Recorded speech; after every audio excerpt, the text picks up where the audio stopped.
Thank you to Nami the Queen, who is in call but muted, for the Prime sub. That's always appreciated.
Welcome, everyone. Let me just increase the Fugi size. Oh my god, that is tiny. Welcome to NOIR WEISS 1869, the side story to Alt Earth 1869. Today we are joined by, and I'm going to go from left to right, On the Foogies, we got. I can't really see because my screen's a little too small, so we're gonna go. Okay. So we got ya boy Elite to my right, and to their right we have. Well, introduce yourself first, of course. Yeah, plug anything you got. We good. Plug. Yo, I got that plug. No, I'm kidding. What's up? It's your boy Elite. I also go by Eli Knights. Call me whatever. I don't mind as long as it's not bad. I'm just here chilling, trying to figure out, because this is the first time I've done anything tabletop related in years. If you like someone who plays random bullshit every so often, whenever they can muster up the time, come watch me here on Twitch. It's under the same name, your boy Elite. Don't forget the H. Everyone forgets the H. I don't know why people forget the H. Don't forget the H. Fair enough. And then we have Nami the Queen. Straight up queen shit. How you doing? What's going on? What you got going? Not much. Hi, I'm Nami the Queen. Yes, I'm aware the U was missing in my name. I paint minis and play video games. Always the good Not much shit. else to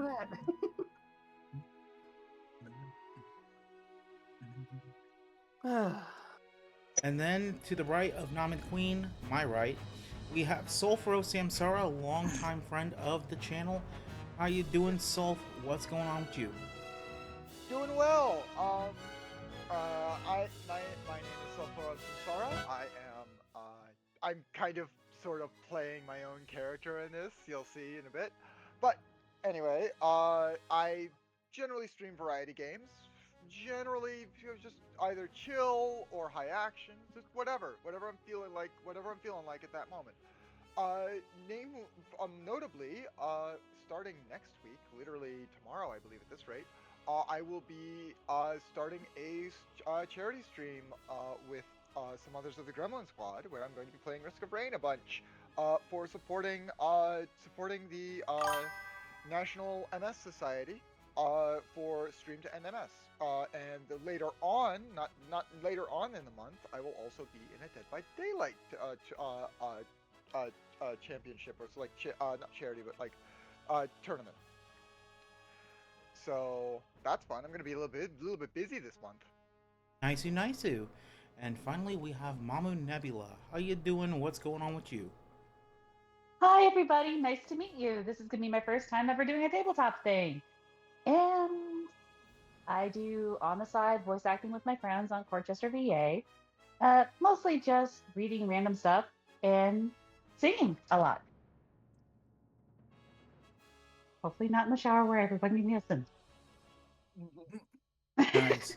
So, you have mentioned to me that you do roleplay, so that should give you enough experience to kind of keep up and find your own in this. So, right now, I do have to set up some exposition in the world of Alt Earth. Also, where's the link we're going to see? Are we going to be using a tabletop? Sorry, a Roll20 or tabletop sim thing? No, this is mostly theater of the mind. It's like a podcast deal. Okay, gotcha. Yes. Plus, it's not as involved because I'm still a baby when it comes to GMing. So, shout out to Mana Frey / Bonnie Dusk for mentoring me to some extent in the Alt Earth campaign. Her input has been pivotal. So, in the world of Alt Earth, it is important to note that the magic force known as Moxie came about in a nexus point in human history in the year 224 BCE, when humanity tried to construct the Tower of Babel to reach heaven, and God came down to basically nuke them and divide the nations of the world. A mysterious force parried his holy vengeance. And then everybody just started stabbing God, and then God pieced the fuck out or died or something. We don't know. But now there's Moxie, the magic force. From that magic force of Moxie, various hominid life forms, entire tribes of human-like beings and sapient anomalies came into existence. One of them being the Eclipse Walkers, moths who merged together once they gained enough sapience to become a hominid life form and spread that sapience to other moths who then became Eclipse Walkers as well. They are ethereal, feminine, even the males, and essentially, a first generation Eclipse Walker is born of that second metamorphosis, whereas the second, third, and onward generations were born of procreation. Then we have the Lofrits, reverse lycanthropes, tiny little Pomeranian people who can turn into jacked humans with combat prowess. They pride themselves as a warrior race, but only use their humanoid transformation they can do at will in life or death scenarios and procreation. In Lofrit's culture, it is important to note that that transformation is considered violently aggressive in polite company. Monolithites, they're rectangles made of ores and rock and minerals. They use telekinesis to move around. They can change their pigmentation to be used as displays or as camouflage. Tiroko Mika, the cheese fae. They're so ethereally beautiful that any mortal human who sees them becomes kind of a sex pest. So they wear stone masks imbued with runes over their face. They love to steal cheese, but they like to have some semblance of honor, so they leave something of incredibly higher value in its place. In addition, they get high off the cheese. They totally get fucked up on it. They have massive parties in their communities. In the year 1869, where this story takes place, there's a large demographic of them in Wisconsin. And we have the Ocean Kin. They are sea mammal hominids. They live in coastal communities around the world. And then lastly, we have human beings who are the most abundant and long-standing, the slayers of their own creator. And as there are exceptions to every rule, Moxie pools, stagnates, flows, surges, and as a result, there are outliers which are on the same lines as the other races that were born of Moxie, but more rare and individualized. Basically custom races.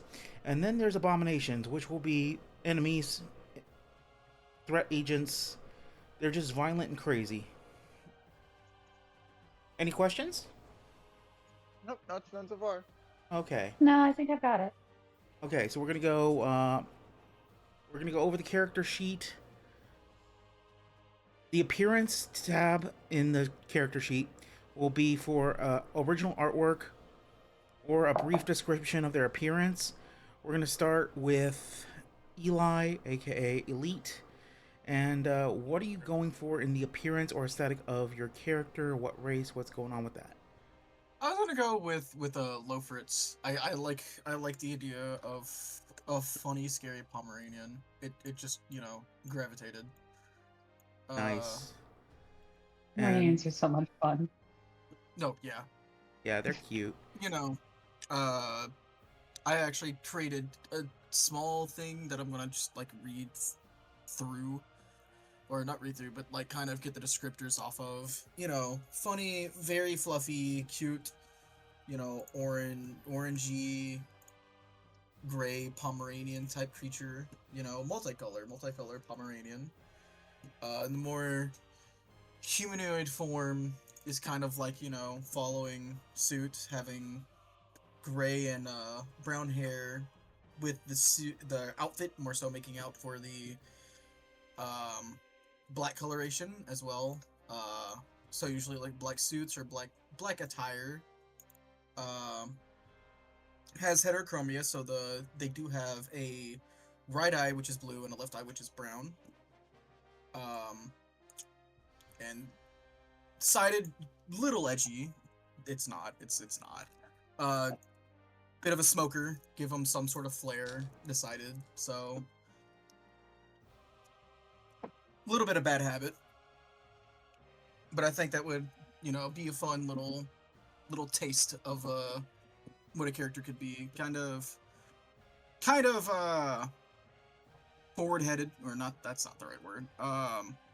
Cover. Stubborn, yeah, stubborn, very stubborn and blunt, more of a serious type. Though once you get enough in their system, enough of whatever, a little bit of substance, a little bit of drink, a little bit of your poison, they quickly melt into an embarrassing mess. More so, cannot keep themselves together. But that would also make some of their more negative traits, such as the bluntness, be even more open and apparent. Anything else we should know? Like a name? The name, they go by Frost Whitaker. Brilliant. And now, Nami, we went over your character archetype. What is the name and the descriptor? Her name is Madi, and she is an Eclipse Walker. And I'm still getting a lot down of her, but that's the placeholder I got for her right now. I just posted a little, because I happen to have a moth girl. Oh, I So, suppose yeah, I I was could working also on- post there. Oh, Go player ahead, I'm characters sorry. in the player characters Yeah. channel. Yeah, I suppose I could post there. Oh, I don't have a drawing because I kind of do. I have a ref that I could post, but The closest I have for an archetype for her is, if we're going based off of that particular image, she's going to just basically be nifty. Oh my god, I love that. So if we're going off of that, Madi will just basically be nifty. Oh, if you hear if you hear sounds, I'm actually chopping the cucumber for a snack. That's no problem. that's gonna be And Just wanna let you know. Sulfuros, you have an outlier, Okay. which is a first time for this table. Okay, so Sulfuros is an outlier by many means.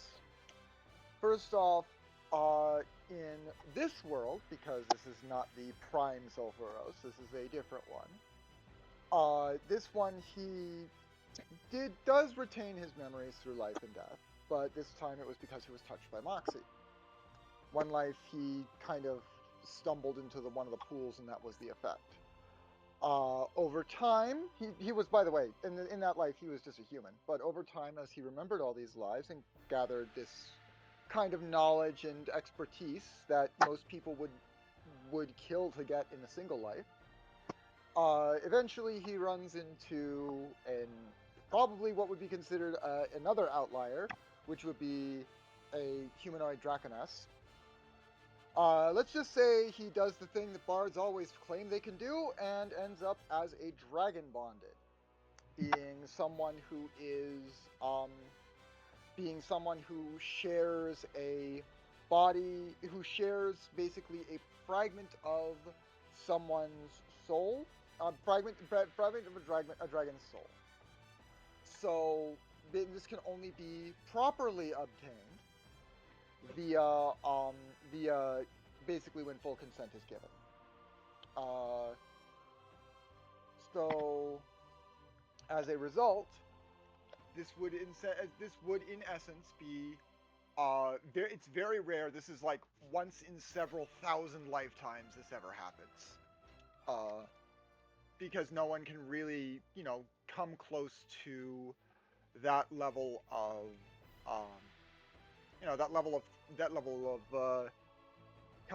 relation with a dragon in that manner, or even a draconess. Hold on just a sec.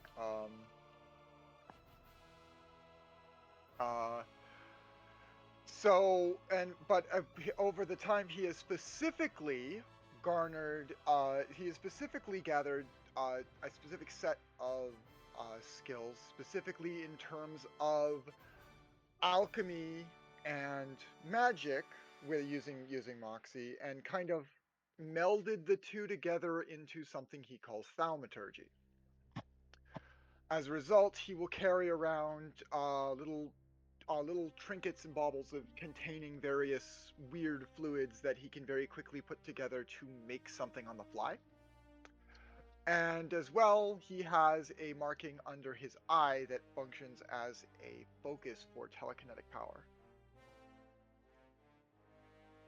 During however his various lives, he ran into during his various lives, he ran into something that he could not explain with either moxie, magic, or even thaumaturgy, and is something incredibly much deeper to the fundament of reality. Something that also gnaws at his psyche to this day, because sometimes he will go into brief bits of paranoia or mania due to the influence it has on his mind. This ability he has, however, turned around and been able to master to an extent, which is also how one of the methods he remains human looking during his expeditions in public. This is known as the art of lying to the face of God, or simply as the art. He can essentially, in essence, it is as if you are editing a story as it's being told, or consider it low-level reality manipulation. He has access to, on the fly, two of them. The red art, which manipulates existing matter into other matter. For example, he can turn an apple into a plum, or a portion of air into a flute, stuff like that. He can transmute matter on the fly. The white art specifically is one that the other one he can do on the fly, and that is when he changes himself. This is how he changes from looking like a dragon to looking like a half dragon to looking like a human. I will post, by the way, his look in here. This is what he normally looks like right now. Oh, I actually had a transparent rough. I didn't realize that. This is what he looks like. And if you want to pull, by the way, if you want to pull these up on the stream for the chat to see. Oh yeah, I got you. So, yeah, his unusual draconic form is because of the unusual way he became half dragon is by a dragon bonded. That's why he has a third horn that kind of creeps around his eye and such like that. It's not perfect, but it's close enough. This up. So let me see. Let me just add this window capture. And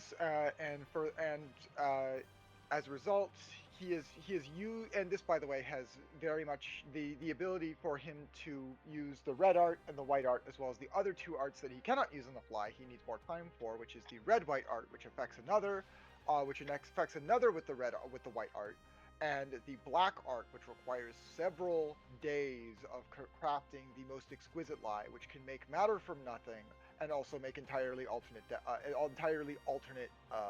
pocket dimensions, which one of which he resides in is his home. It's the White Workshop.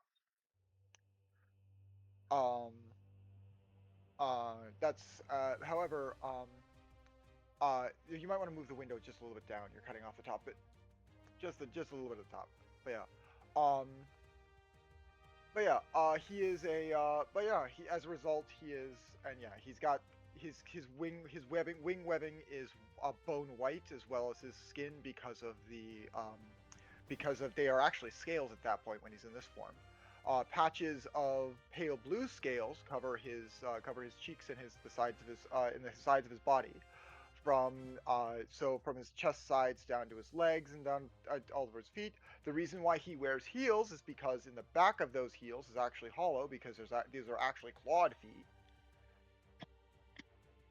And those are not gloves.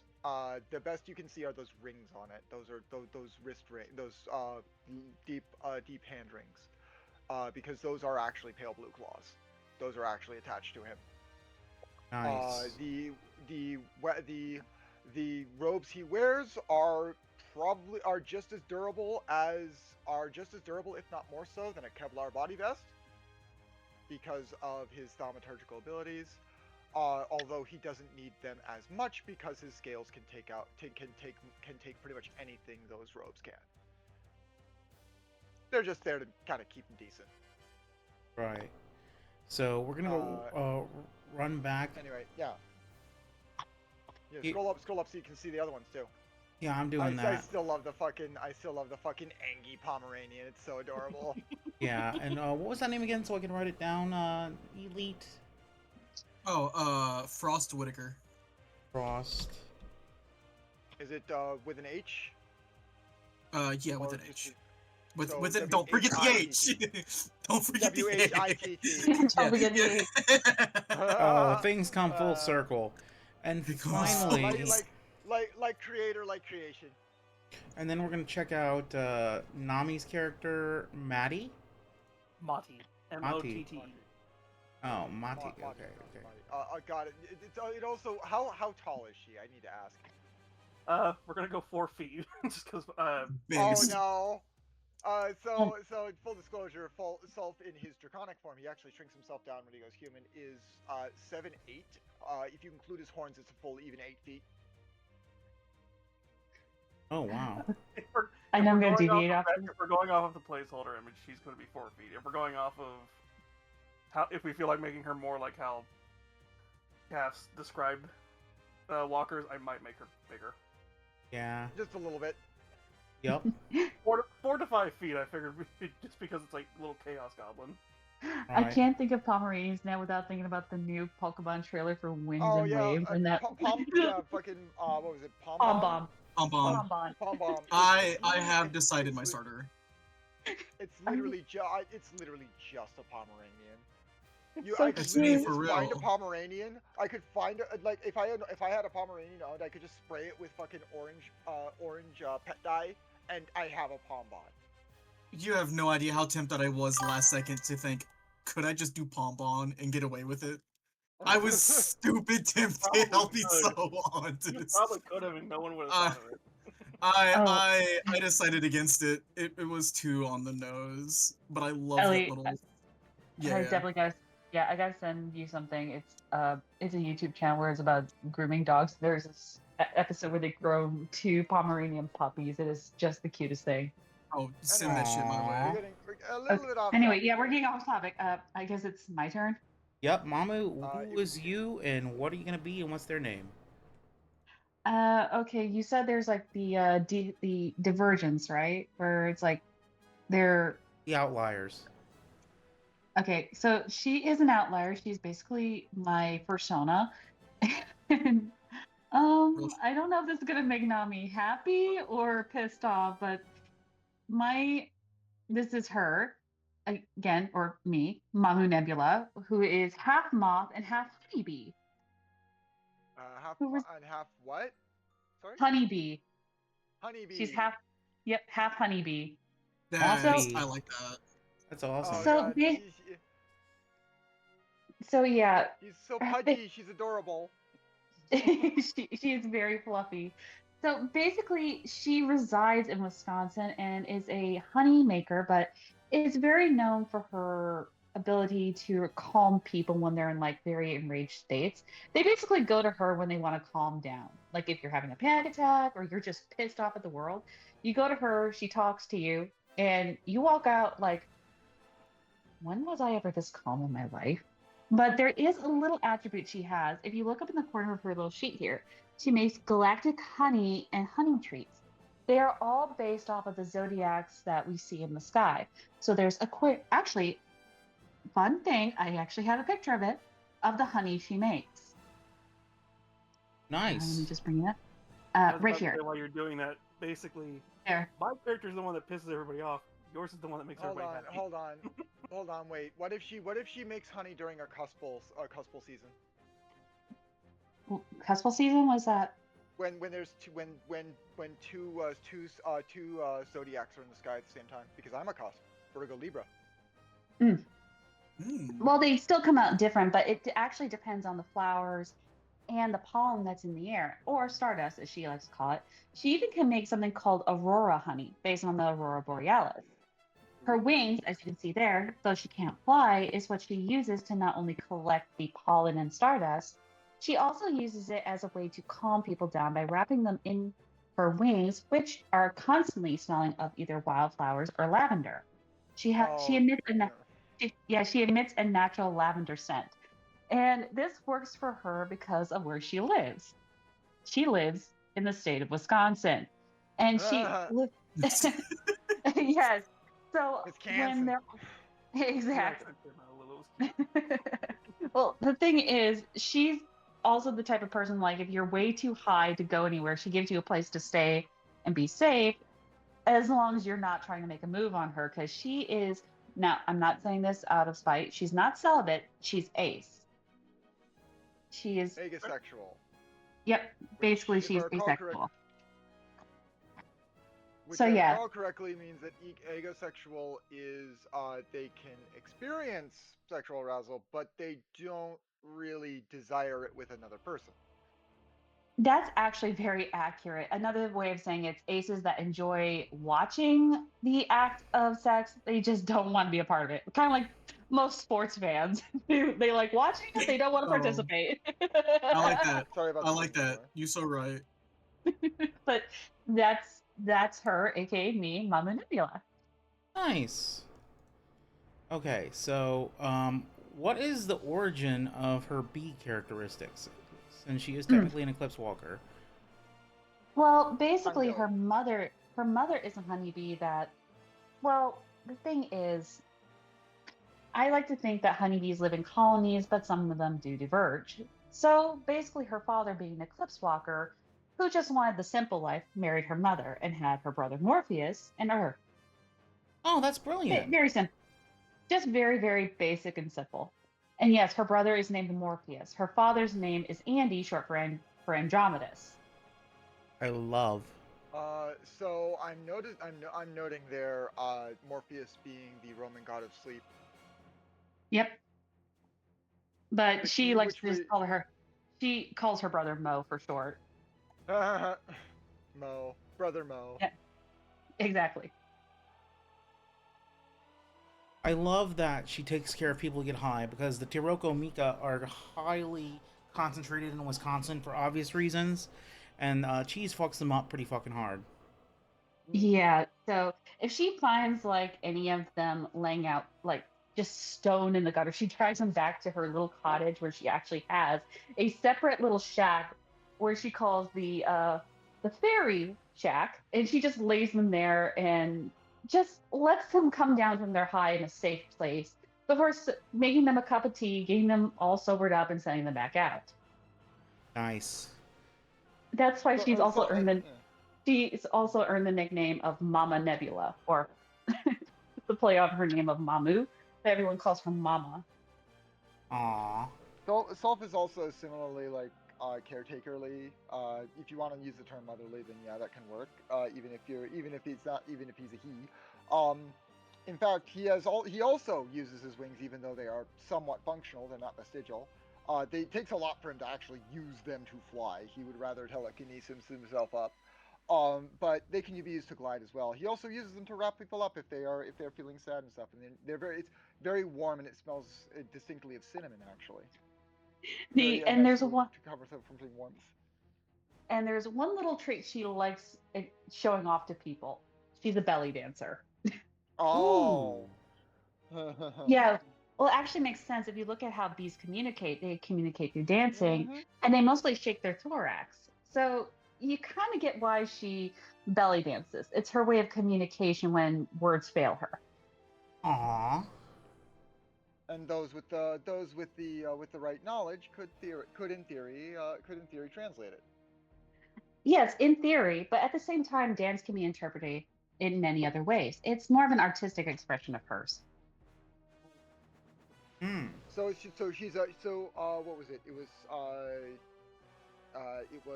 what was it? Interpretive dance. Yes, but belly dancing mostly. It's belly dancing. Now, this is a little history lesson for you. Belly dancing, it was actually created by women for women to express the history of themselves, or to tell a story just via their body. There's many forms of belly dancing and many types, from tribal to I can't remember the rest of them, but it was another way of telling stories to other women through dance. Hmm.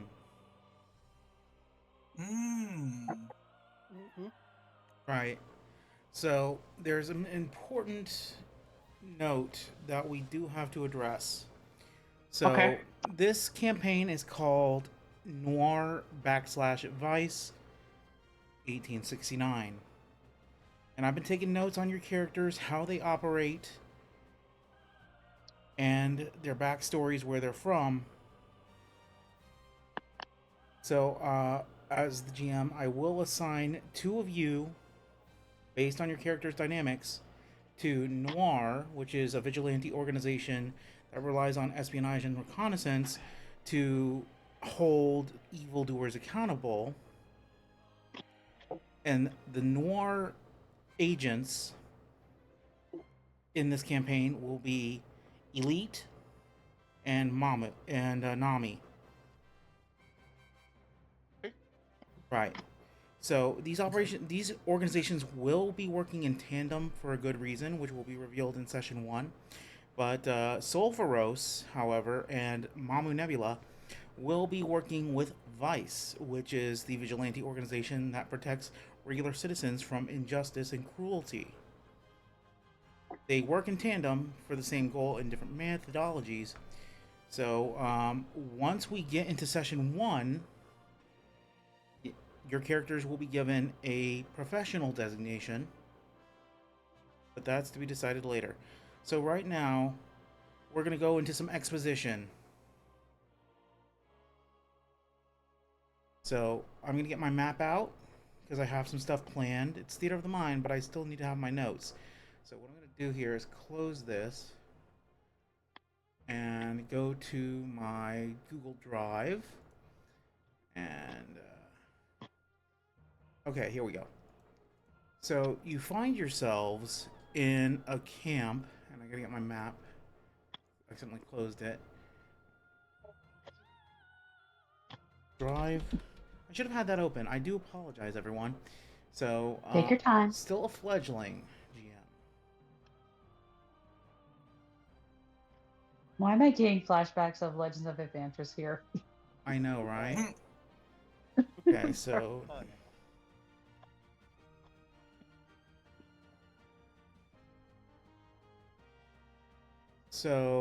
you are in Death Valley on the border of Nevada and California. You are at an outpost that's very cleverly hidden in a NOIR/Vice operation center, hidden in an underground bunker. You see a bunch of other recruits, seasoned agents, veterans, running around, going through telegraphs and telecommunications, displays showing carnage of eldritch horrors in another location are displayed on the front faces of various monolithites, the rectangles. And you see people decorated in uniform. 2 of which stand out. A monolithite with a overhanging metal set on the top of their form made of black onyx, and a silk moth eclipse walker in full regalia. These 2 turn to the crowd of people, the new recruits, specifically the 4 of you, and they begin speaking with the Eclipse Walker leading the charge. Listen up, recruits. We have a dire situation in Tombstone, not too far from here in the state of Arizona. Last we heard, right after a church leader named Dahlia was brutally murdered by point-blank gunshot, many abominations came forward, both corrupted Moxie and Eldritch, and have begun wreaking havoc. We think it has something to do with one anomaly by the name of Violet. That's all we know, other than the fact that she's an Eclipse Walker with damaged antenna and white irises and black sclera. Just a basic description, but we don't know whether she's directly involved or circumstance has her tied up. We do have reason to suspect she killed Dahlia in cold blood. We don't know why, we don't know what's going on, and our agent contact Wyatt Earp is absolutely swamped with things that are beyond human comprehension attacking the citizenry. All of you have special skills, talents, and abilities. Many of you are outliers, and that is your greatest strength. Common folk do not really have the advantage of being unknown, and that is where we will succeed in this operation of liberating Tombstone. Then the Black Onyx Monolithite speaks up and displays a map on his front face. Their front face. It's weird, but we do what we can. So, you will start by entering from the northwest entrance to the town.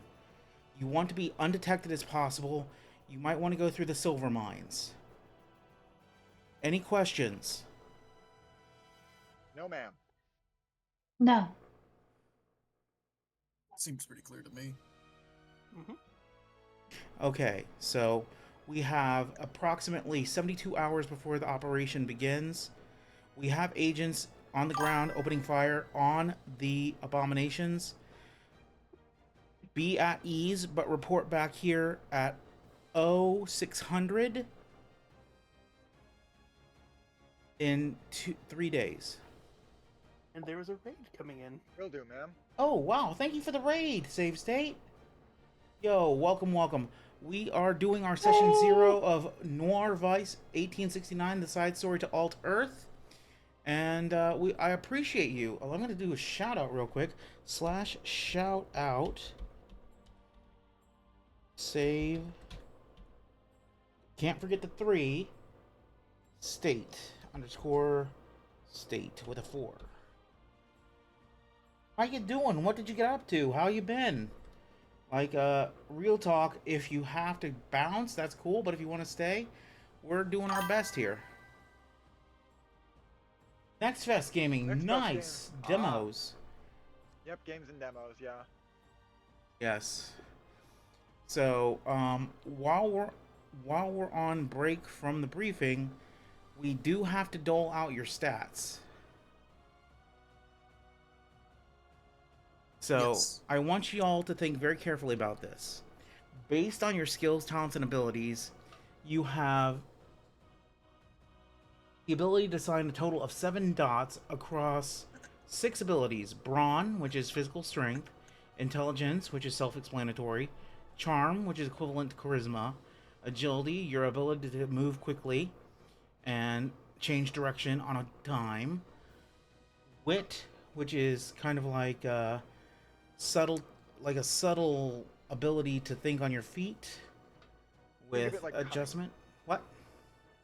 Cunning. Cunning, that's the word. Think on the fly. It's different from intelligence, which is already known, and cunning is and cunning and wit is more like quick thinking, adaptation, stuff like that. That's what I was going for. And presence is basically to intimidation. Each of those gray circles is a stat of 1 in each of those.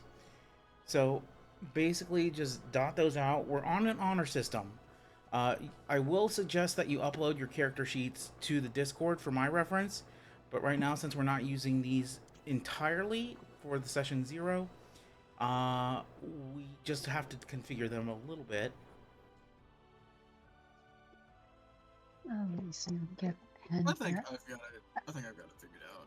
Right, so it's important to note, whenever you want to do something that could feasibly be done in this world by your character, I will ask you to draw based on a attribute, which we're doing now, and a skill, which is something you will assign based on your stats, some masteries, and some proficiencies. So, that being said, if you wanted to cut someone with a sword in sword combat, I would go brawn melee, right? Or if you wanted to use a bat or a bludgeon.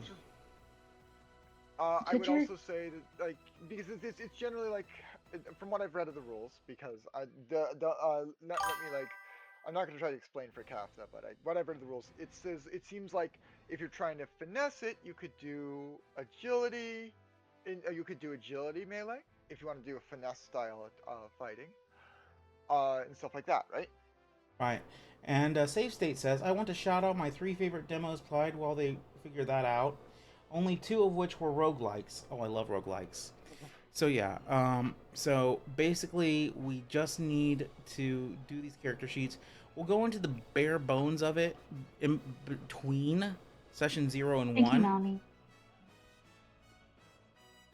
So between sessions 0 and 1, we'll flesh these out. Since we're not using them, I'm just giving you the heads up. So basically, the too long didn't read. I go with an attribute and a skill. You draw that number of cards based on the dots filled in. And you draw that number of cards. Aces and faces are a success. Queen of Hearts being the critical success. Numbers are neutral. You don't fail. Nothing bad happens. But you don't succeed. And then the jokers are major fucky wuckies. Something bad happens, either immediately or I save it for later. That's to be known. But what I really want to focus on is the up to four useful items that your characters carry at all times. Some can be used one time, some can be used over and over again for an extra draw or something of that nature. Yep. I've already filled mine out for useful items. Useful items. I didn't even thought of that. So can I go on what I have since I've already filled that out? Yeah, go for it. So throughout the series of lives he has and the accruement of knowledge that he's obtained, he's gotten to be generally rather prepared at all times. Specifically, he has a Hirakane sword and shield, which gives him a slight boost to melee. So basically, he can block a little bit better. He can swing. He can block a little bit better than most people. He can fend off attackers because Hirakane is also known as Scarlet Steel and is an immutable metal. It is actually one of the few things he cannot manipulate with the art. In order for him to shape it, by the way, he needs to pray to it. Brilliant. The other thing he has, which I've marked as for +1 explosives because he generally uses that for it on the fly, is an alchemy toolkit. Allows him to quickly on the fly make explosive compounds and such like that. Maybe enhance existing explosives. He also has the aforementioned telekinetic focus tattoo under his right eye. It would be his right. Under his right eye. Well, actually facing, no, it'd be his left, your right. Which will glow a color similar to his scales when he activates it, which allows him to empower his telekinesis. As well, he has a cross-species anatomy guide, which he has authored himself, collected over his several lives in terms of knowledge, and gives him a +1 to biology for doing things such as treating, or for example, hitting vitals and stuff like that. I'll allow it.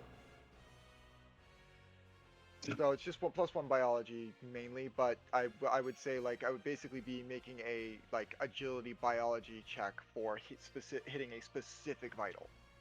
Okay. Going from myself to my right. Oh, that's just a bot. Okay. So going to my right immediately, elite. Any idea on the 4 items up to 4 you would like to utilize? I have not yet come up with them as of this moment, but I'm sure I'll have something by the time they're necessary. I am currently workshopping. We got 2 weeks, honey, homie. Yeah. I almost called you honey. That's weird. You're engaged. I shouldn't do that. I am engaged. Right. I will get my fiance. Right. I'm just kidding. Nami, any ideas on items? If we're looking at basically I know we're not going to be using the actual rules. I'm just looking at basically similar stuff. I'm thinking something like a sneaky suit and maybe a lucky revolver at least. Something similar to that, but for this setting. Okay. So, sure. Mamu, I'm thinking that your honeys might actually be useful, depending. Yep. Yeah, depending on they actually do have special abilities. Each honey is unique in their own way. Some can be healing, some can boost stats, some can even just basically calm you down instantly, depending on the zodiac. Cool. So we got that bringing it out. So y'all are talking amongst yourselves, introducing, schmoozing, whatever you want to do. It's up to you. We'll start from as before, left to right. Eli, your little Pomeranian dude is just ambling about who do they talk to, who do they approach, what's going on. We have the NPCs, Agent Onyx and Agent Silk are the two leadership roles in the room, plus a bunch of assorted NPCs. You can theater of the mind them into existence as you see fit. Just don't go too crazy. That's fair enough. I suppose I would approach the agents, more so inquiring more details upon the necessity of the mission, or not necessity, the finer details or the aspects, the direness of said situation. Asking them, my time is quite valuable and is made useful, is made use of by many for the talents that I have. I want to know and be sure of that this will be a useful mission that will be beneficial to me along with those that we are helping. Okay, so Agent Onyx gestures at you in a manner that shows discontent to a degree and says, people are being brutally murdered by horrors beyond human comprehension from beyond the cosmos. This is a humanitarian effort, and if we don't nip it in the bud here, there won't be a world to save in the first place, and your time will be up. And then Agent Silk says, oh my god, you're so cute. Sorry, what he said.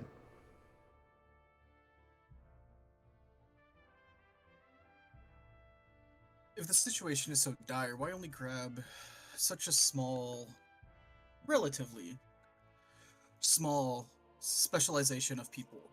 I feel like this could use something more grandiose. Or do you have more faith in what we can do than we would even imagine? Here's the thing. We send an army, they get obliterated. If they march in line, they're a target, says Agent Onyx. What we want to do is find the leader of the hive, so to speak, and kill the heart of the beast, while also getting information on how to easily quell this threat, etc. Agent Silk chimes in and says, there's also the fact that President Grant, as well as the powers that be, are trying to obscure this event in the public press. It has something to do with fringe benefits influence across the Western world of the greater populace.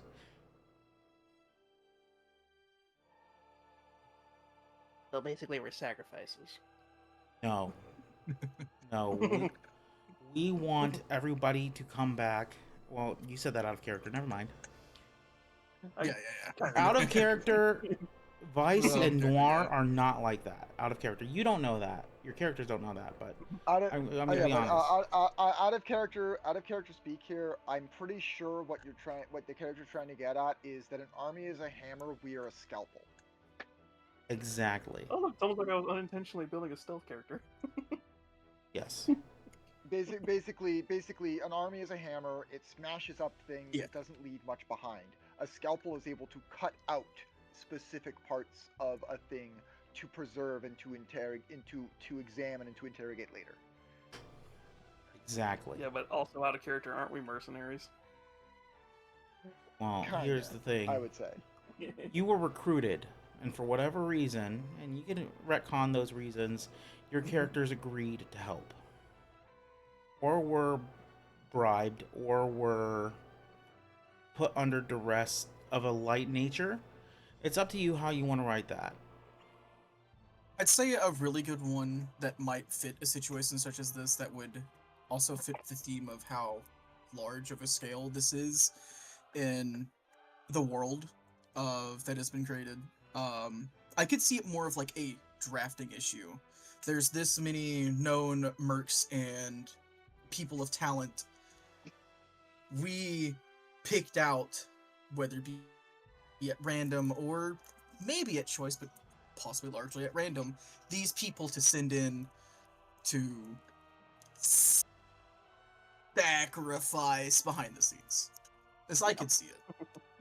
Right. Because truly no operation like this would be of full honor, which is Right. also what my character is intuiting that it seems a little odd, but it's not like there's much else to really choose from. It's either sit back and watch, or just go ahead and take part of it, whether Right. it be. And keep in mind, the scale is the small mining town of Tombstone, Arizona. Yeah.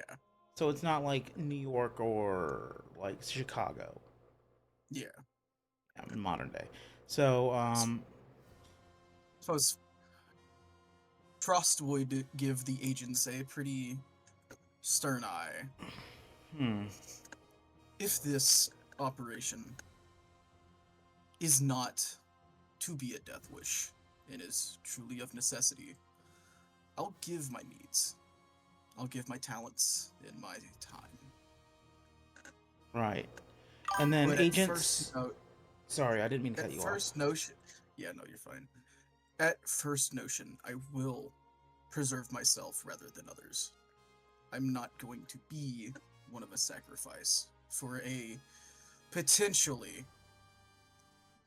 Hail Mary operation. This better be something that is well put together and thought out. Agent Silk looks at you. I like your jib, but here's the thing. We don't want anyone to die, because a dead op is not of use to anyone. Violently disabled through visceral injury op is not useful. We are a non-for-profit pair of organizations. The whole purpose of our existence is to do good for the greater good. And you may not take that at face value, but just remember, and this will be told at the briefing in 3 days, if you think you're gonna die and there's no other way, retreat. Because the information you gather through your experience will be beneficial in the long run versus you becoming a bright red skid mark.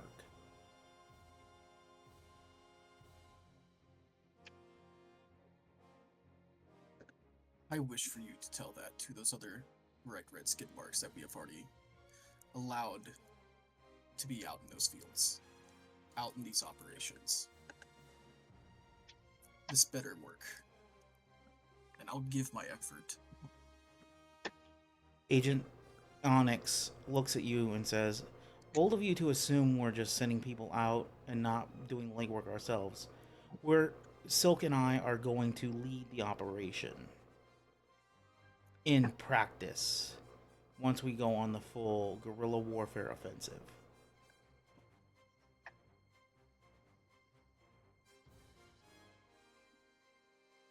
And Frost gives a small nod of acknowledgement towards the comment.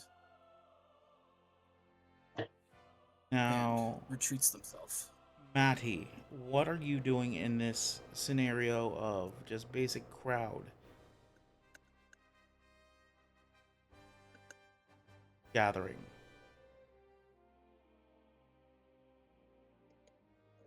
Tommy's still here? Yeah, I was just like, did you say medic? Maddie. Mate. Mati. Okay. Sorry. Monty, like it's a moth pun. Oh, okay. Basically, she's just kind of listening in, just like getting information right now. Right. That's fair. Also, I don't really have. I'm like I said, the punchline is it's like she's basically nifty, but in that little form. Just still trying to get everything else about her going in my head. Fair enough. Sulfuros, what is your play, so to speak? Excuse me. He's right now. Sulfuros is sitting at one of the tables. If there's a table nearby. We'll say there are. Okay, so he's sitting on the tables, sipping from a thermos a drink that he brought from the white workshop that he's made, while kind of mousing through kind of like using a claw to draw across a holographic screen that he projected up using some of his own inbuilt magic, and just kind of like perusing what he basically it's basically a projected thing of like what he knows about the situation, what he's personally collected over time and stuff like that, and comparing, like, seeing those monsters on the screen, seeing what he's seen in relation and what he could use with it.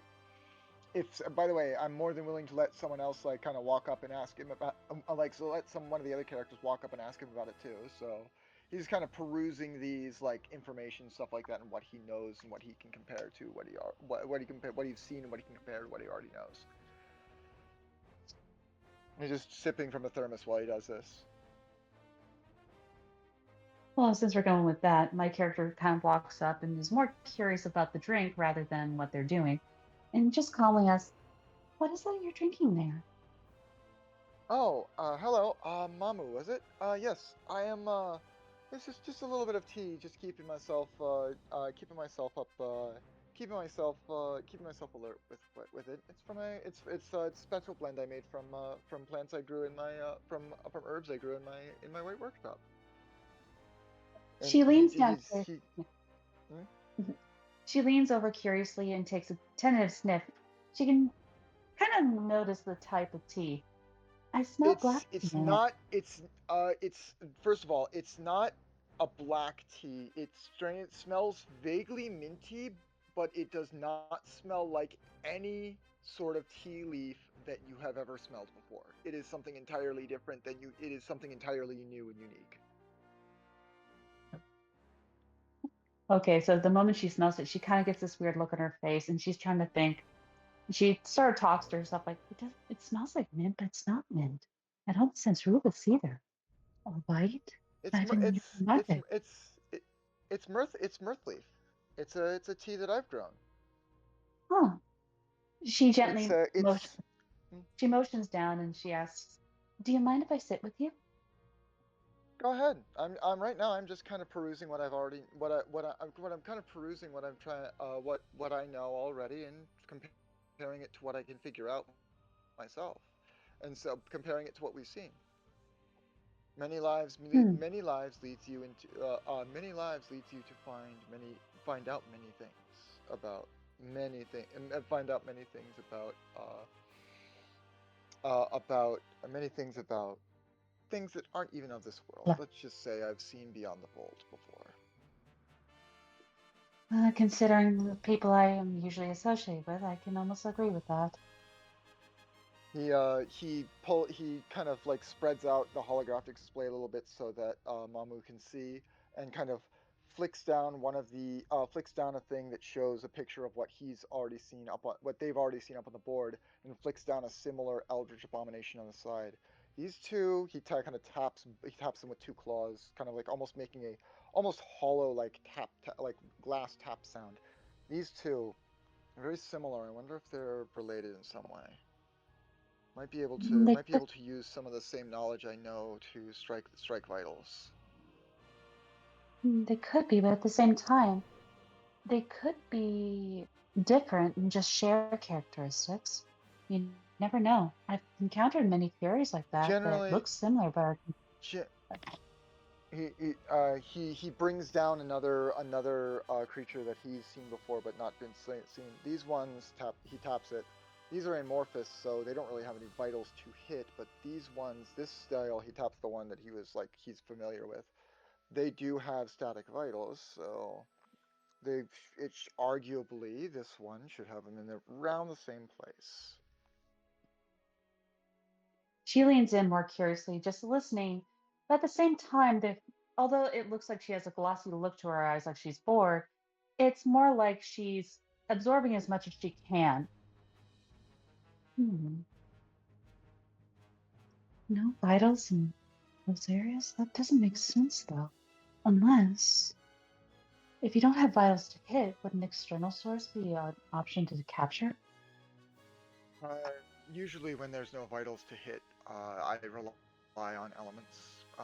Those ones, he taps the one that he showed up, very vulnerable to fire. That makes sense. They light up like they light up as if they're made of oil.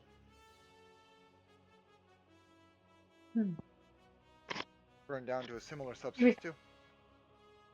She reaches unconsciously into her bag and pulls out a small jar, opens it, and sort of dips her fingers into it and starts licking a very strange syrupy concoction. It's a bluish color, and it seems to glitter. She just subconsciously just dips a claw in there and tastes it as she watches it. Sulfuros can't help but take a glance, and due to his several lives of kind of knowing, due to his several lives and his exposure to Moxie, he kind of instantly knows that it's honey asterisk. He knows it's honey. He's very clearly noticed that he smells the syrupy. He smells the sweetness. He knows it's syrupy, but he also can sense a little bit of I guess spatial magic amongst it. Like there's some sort of like essence to it that isn't like of terrestrial origin. Like, well then, you seem to be full of surprises yourself. How'd you make that honey? Oh, this? Oh, this is Pisces honey. This was, I believe, last season? She takes a sniff of it. Yes, last season. That was when the marigolds were in bloom. She sets it to the side and offers him some. Would you like to try? Okay. This time he gets to show off another one of the things. He holds his hand out slightly, and a small portion of the air starts turning into globules of red, and then melds in together into the shape of a small serving spoon, a very small teaspoon-like thing, and then kind of with a snap, it turns into a small metal spoon. It's like, okay, sure. He takes the spoon and takes a small dip and tastes it.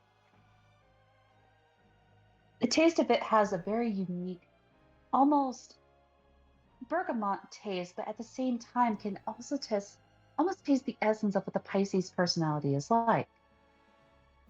I'll be right back while I go get my astrological Bible. I actually have a book that tells you the personality of each astrological sign, including from Saturn and everything.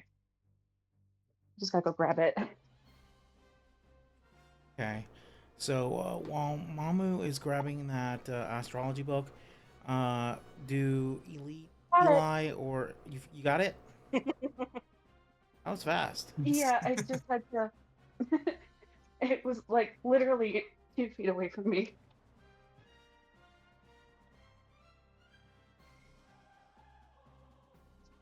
Let's see. Forest. While I find Pisces, why don't you go ahead and continue? Okay, so Eli and Nami, anything else going on with you two? And one of you. I suppose Frost would be more so scanning the room, listening in for potential important information for the upcoming mission, whatever people may be discussing about, including people's worries for said mission or other inquiries that people other than the agents may be asking about. Normal conversation, more so.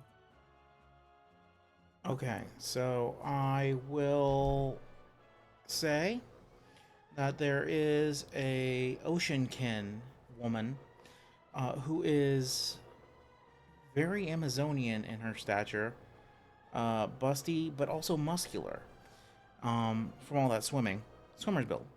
And she's talking to a Toroko Mika.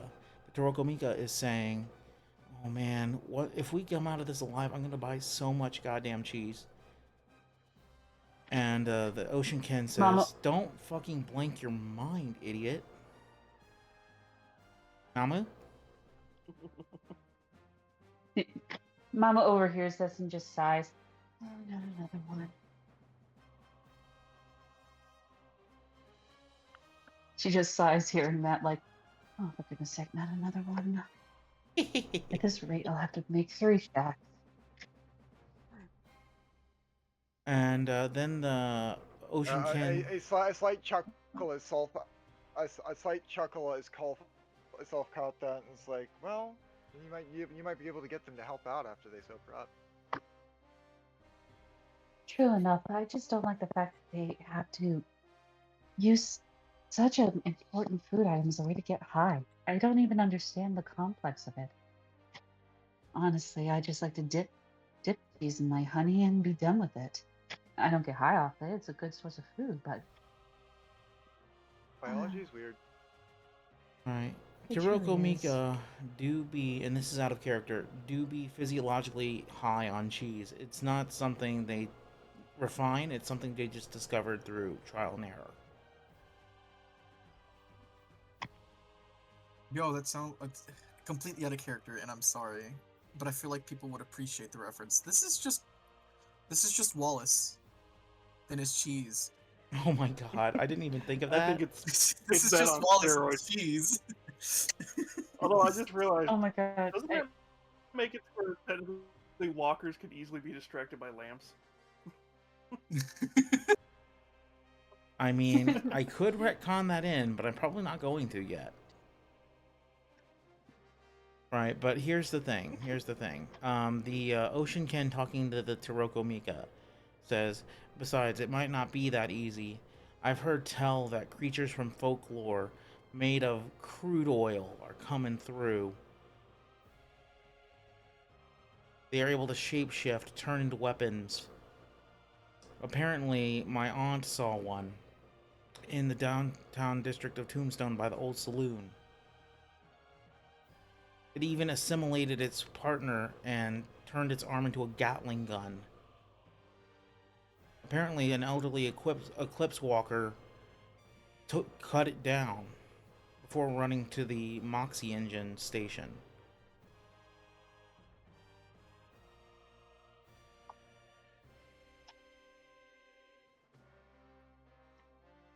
And Eli, that is your intel that you overheard. Yes. So back to Pisces. Mama instantly takes out her book and starts listening. Oh yeah, that's right. Mugwort. That was the earth that was in the area at the time. Really nice taste to it. Along with the fig tree pollen, gives off that nice sweet, almost herbal taste, doesn't it?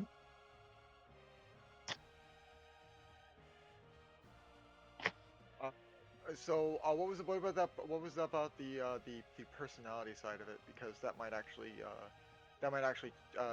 note something about Sulfuros, because he can actually be somewhat affected by those things a little bit more than others if he lets it. Well, depending on what, for example, for likes, anything romantic, artistic, and mystical, music, theater, and arts of the sea are the likes of the Pisces, but the dislikes are detail, time constraints, reality, telling the truth when it's going to hurt someone. So basically, think of it like this. You can start to understand the personality of someone who is born under the Pisces symbol and relate to them, but not truly become one with it. You can just taste the Yeah, I essence. know. Yeah, so it's like, but yeah, I'm not like, but yeah, I'm also noting a few other things that I'm seeing online about this stuff that I'm seeing, that of to kind of like look into. Yeah, it's so as he kind of samples it, it kind of like it's almost like you almost like it's almost only like seen out of the corner of your eye, but you see the scales on the edge of his like the tips of his wings and the scales on the tips of his tail almost glitter the same color for a brief second as he kind of like as he samples the honey, he kind of like almost like understands the kind of like not just maybe not to replicate, but she kind of understands the magic of how it was made, and because and he just and they kind of like the edges of his scales almost at the corner of your eye, they see the glitter of the same color. It's like, well, that's quite the interesting method. I'm also a little bit of a I'm also a fan of I'm also quite the cook myself, so I do appreciate when you can add even a little literal magic to your cooking. Oftentimes I wouldn't say I cook with a few magical ingredients myself to make sure the meals are perfect. I wouldn't exactly call it magic per se. I guess it would be more natural essence of the earth and the space itself. I don't add anything except just the stardust where the constellation is from and the pollen from the earth itself. I guess you could say it's a mix of heaven and earth. It's interesting. It's a little bit of a. It seems to feel like there's a little bit of magic to it. Maybe it's just ambient. You're just managing to find out how to collect the ambient magical energies. Perhaps. I It's never interesting. thought of it that way. I never thought of it that way. The skies in my white workshop are generally only moving to my own whims due to how I've made it myself. So I don't really have that option, but I've tinkered with my own magical ingredients. The mirthleaf tea is from a plant that I made myself via botanomancy. That's a little side project I have off my thaumaturgy. As well as I've made a few others. Some of them I don't consume because they are made with the emotion of anger and will literally bite back at you with the sin of wrath. Those are mainly for ingredients for things like actual alchemical experiments and not cooking with. I call them devil's finest, those peppers. The closest thing I could ever think to that there's was also the Carolina Reaper. Oh, they are. Let's just say they are hotter than pure capsaicin. So they would blow anyone out the water. Even someone as someone who is resistant to heat and chemical attacks, cannot eat them. My throat would close up from the heat. It is at this time a clerical kind of clipboard individual, a young woman, human, suffering from albinism. Well, not suffering, but obviously is genetically albino. Red eyes, no pigment, snowy white. Agent Lamb of Vice organization, and alongside her is a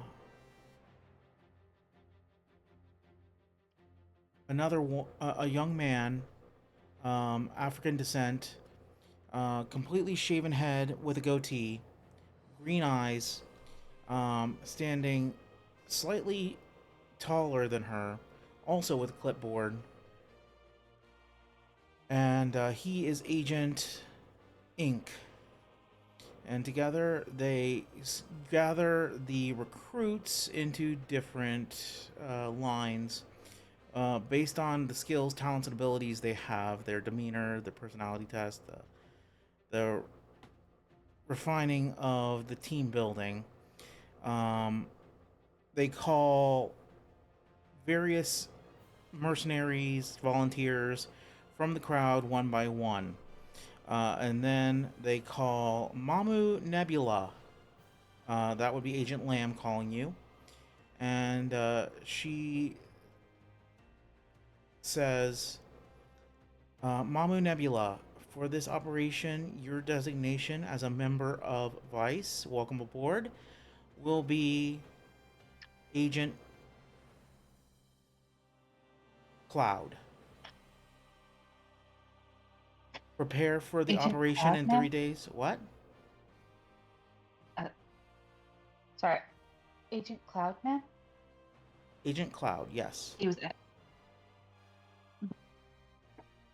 You'll notice that here in Vice and Noir, our tandem organizations, there is a theme to our designations.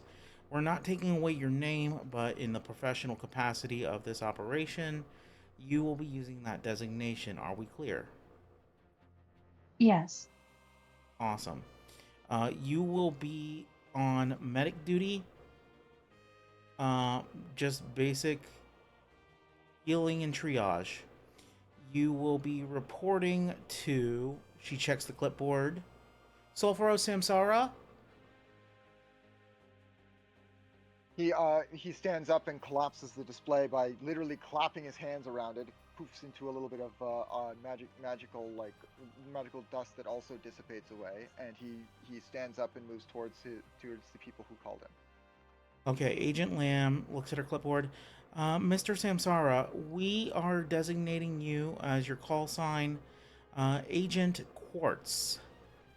You will be also in charge of medical first aid, triage, and an enhanced Moxie-based combat. So you're going to be a Swiss Army knife just because of your list of talents and abilities.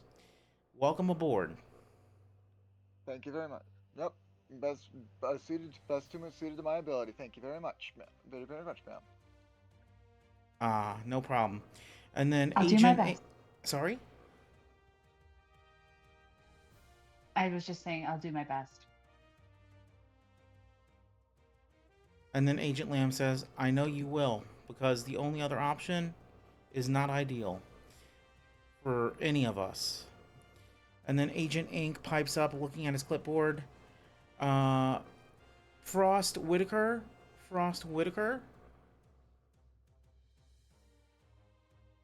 The small Pomeranian creature would approach the agent, tilting his head up. Yes, what is it that you've called me for? We found your assignment. You, sir, are given the call sign Agent Black Ice, and your role in this operation will be guerrilla combat tactician assistant, second in command. Your superior officer, I suppose that can work. your superior in this operation, the one you will answer to, will be designated to you once we execute in 3 days. And finally, we have Mati. He just appears next to the agent, like, yes. Ah! Okay, so Mati, you will be designated Agent Silhouette. That will be your call sign for this operation. You will be best utilized in intel reconnaissance. Due to your seemingly frail nature, and this isn't indicative or confirmed, you will be on intel reconnaissance, a spotter, for Agent Black Ice's operation, as well as the sharpshooters. All right. Right. So we have just short of 72 hours, everyone. Agent Lamb says. So I want everyone to prepare their weapons, their supplies, their munitions, any rations or survivability tools you need will be provided to you as long as you're able to ask. Sulfuros speaks up, saying, I have already been, I have since been self-sufficient since last life, so I should be perfectly fine on my own. If you would allow me to return to my workshop for a bit, I will return swiftly with all the gear I need. Agent Lamb says, all right, I'll hold you to that. So, that pretty much concludes everything we need to do as far as setting up the stage. Um, a loudspeaker comes on and says, status update on the operations in Tombstone, Arizona. The townspeople have been located to a safe house deep underground beneath the church. Please do not panic. Remain calm. Our agents already on the scene are holding their own. But remember, they do need our help, so steel your resolve.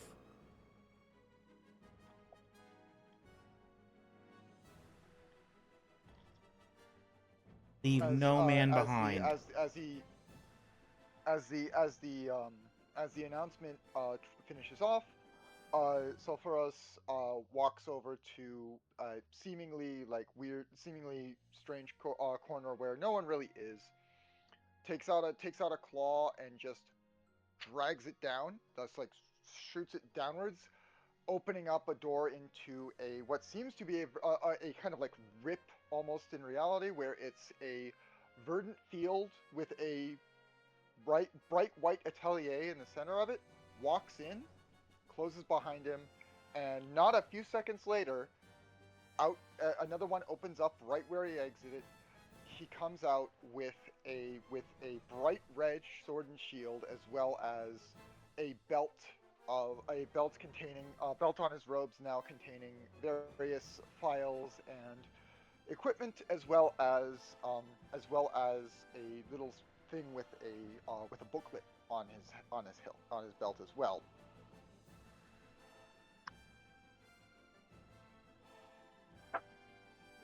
And he just in seeing the odd looks is saying, like, what? I'm always prepared. The loudspeaker comes on. Once more. Attention all recruits. Change of plans. We mobilize in 8 hours at dawn. There has been a new development. We will keep you posted. Oh dear. And that's where we leave off. I'm always prepared. So I want to thank all of you for coming out today. I think we've established a really good thing going on here. So the due diligence for the next 2 weeks before the 13th Saturday of March at 7 p.m. is to finish the character sheets, get a deck of poker cards for each of you, and we should be good to go. Got it. Also of note, as a thing, that seemingly thing of being able to teleport doesn't only really works because he knows the precise locations of where he's leaving and where he's entering. So he can't use it to teleport to places he does not know or hasn't been to recently. So, as a result, he can't just use it to be on the scene or be somewhere he doesn't know. I appreciate that, Sulfuros. Yeah, so just to kind of patch up that plot hole. Well, that's good to know. So, before we go, I'm going to look for a raid from Eli to Nami to Sulfuros to Mamu. Feel free to take turns in that order, plugging any projects you have going on, your Twitch, etc. All right. Well, I have quite a few things that I am preparing. If anyone at all has maybe even had a passing glance at what I'm doing on my socials, I have something coming up in the middle of this year, I believe, that I'm building up to, that I'm hoping will be quite exciting. I put a lot of time and money into this, so if anyone is interested, follow me here on Twitch, or just keep an eye. Either's fine. I won't push you to do anything, but also if you're just interested in some guy that likes Vaporwave, who plays bullshit random games whenever they're able to on the weekends, and just wants to vibe, come vibe. I like Two Howl. It's a pretty chill environment, which is probably not the same as what my character would imply of me. Just come and have fun. Come and have fun. Also, spread the love. Spread the love to everyone else. Always spread that love. That's what I believe. As for me, pretty much the other thing I've got going on is next week I'm going to be trying to finish the new Cult of Lamb DLC. At least for Twitch-related projects. I'm at 80% done, so it'll be probably next week I'll be finishing it up. Solve?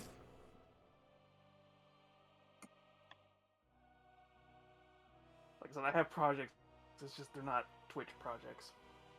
Right. So, Sulfuros? Yeah. As I've said, starting tomorrow, actually, I'll be going live at 6 p.m. Every night to play some Risk of Rain and go and try to raise money for the National Multiple Sclerosis Society for Stream to End MS.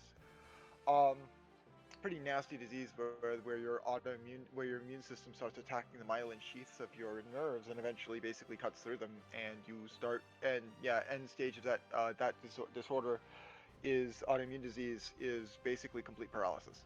It's not fun. So it's why we're raising money to help find a way to cure it. And later on in the month, likely not that same week, but also probably not that next week either. It might be around the third week of March.